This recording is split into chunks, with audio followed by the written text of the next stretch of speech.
What up with it, Hangout Gang? It's Crypto Crane here. Here's your comprehensive crypto market and regulatory roundup for Monday, February 2nd, 2026. From Wall Street innovations to Washington policy classes and token rallies. First up, we have Mastercard, Ripple, and Gemini pilot blockchain settlement payments. In a major push forward toward mainstream adoption, Mastercard is testing blockchain settlement for traditional card payments using Ripple's regulated stablecoin RLUSD.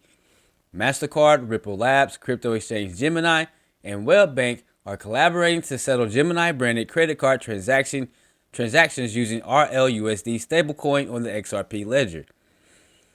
This pilot aims to modernize credit card settlement by cutting down settlement time and costs with a compliant stablecoin instead of traditional bank clearing.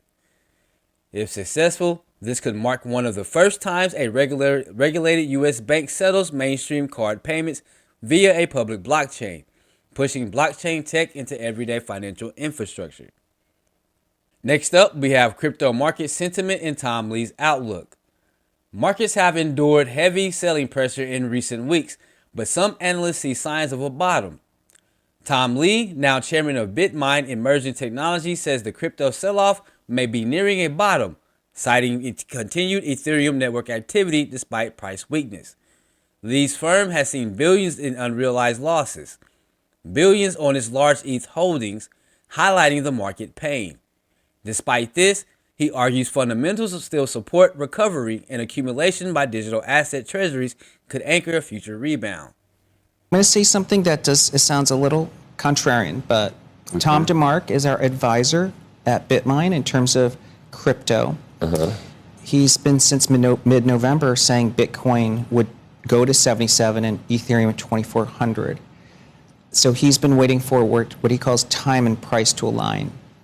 This weekend, he believes we reached that alignment. So all the pieces are in place for crypto to be bottoming right now because we're getting the level and enough time has passed. So I think as long as crypto fundamentals are good, which is the case, Ethereum active addresses is going parabolic right now and activity.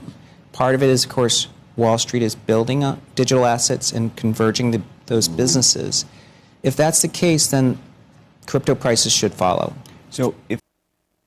Next up, we have White House meets crypto and banking leaders on market structure. The meeting focuses on a stalled market bill structure that would establish a federal regulatory framework for digital assets, particularly addressing stablecoin yield and reward provisions. Banks want limits on how crypto firms offer interest on rewards on stablecoins, arguing deposit risk and financial stability concerns.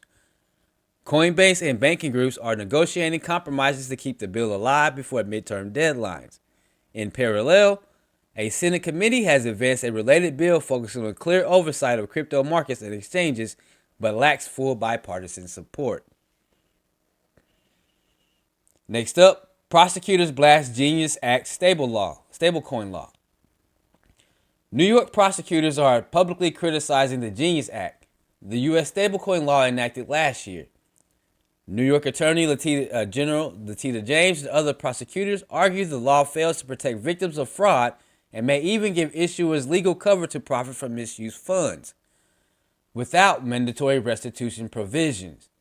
The criticism centers on an absence of mandatory rules requiring stablecoin issuers to return stolen tokens to victims of fraud, raising concerns about enforcement gaps. The law requires reserve backing for stablecoins, but prosecutors say it lacks the consumer protection seen in traditional finance, potentially hampering law enforcement.